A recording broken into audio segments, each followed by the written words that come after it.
সেইদিনাখন গ'লোঁ চানডুবিলৈ। মোৰ জন্মদিন আছিলে 27 তাৰিখ। মোৰ ঘৰৰ মানুহখিনিও আহিলে আৰু লগতে আমাৰ মাইনা দা বোকাখাটৰ পৰা আহিলে, তেওঁৰ পৰিয়াল আহিলে।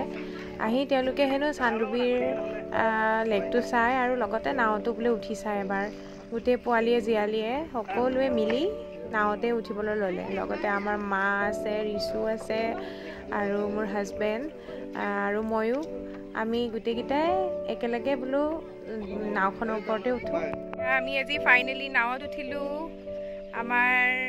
মোৰ হাজবেণ্ডৰ তেওঁ যিগৰাকী নাও চলাইছে তেখেত আচলতে মোৰ হাজবেণ্ডৰ ফ্ৰেণ্ড হয়। তেখেতে খুব সুন্দৰভাৱে ইয়াতে কাম কৰি আছে। কিমান দিনৰ পৰা কাম কৰি আছে ইয়াত? কেনেকুৱা এনে মানে ভালে লাগিছে ন এইটো কামত? খুব ভাল লাগে ন? দূৰৰ দূৰৰ পৰা মানুহ আহেনে? নে আপুনি জনাত এনে কিমান দূৰৰ পৰা মানুহ আহিছে?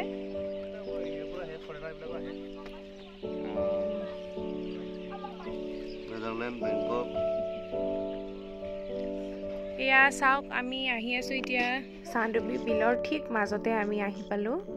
আৰু ইমান সুন্দৰ লাগিছে নহয় উঠি।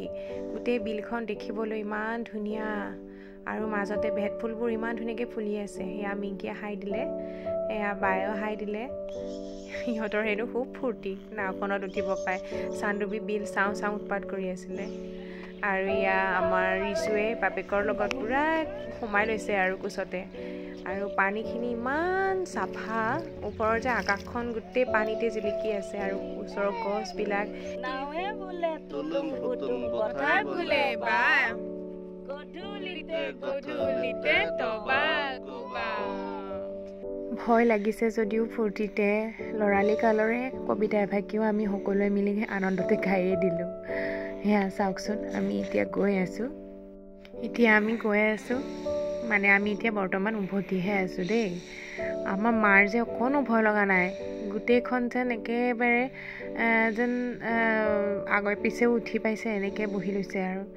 মোৰ যেন অলপ ভয় লাগিছে আৰু হাজবেণ্ডে ভয় কৰিম বুলি একদম মানে অলপ বুজাই আছে, ফূৰ্তি কৰি আছে। এইফালে পোৱালিটোৰো টোপনি লাগি লাগি আহি আছে আৰু। তথাপিও যে মই ফটো আৰু ভিডিঅ' কৰিবলৈ এৰা নাই দেই। আমাৰ পিছে পিছে বাবুহঁত আহি আছিলে, সিহঁতেও আমাক ভিডিঅ' কৰিবলৈ লৈছে। সিহঁতেও মানে নাৱত নুঠি নোৱাৰিলে আৰু দেই। সেয়া চাওকচোন কেনেকৈ আহি আছে সিহঁতে।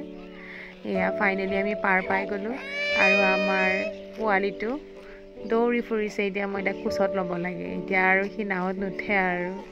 তেনেহ'লে আজিলৈকে ভিডিঅ'টো মই ইমানতে সামৰণি মাৰিলোঁ। কিবা ভুল হ'লে ক্ষমা কৰিব। ধন্যবাদ।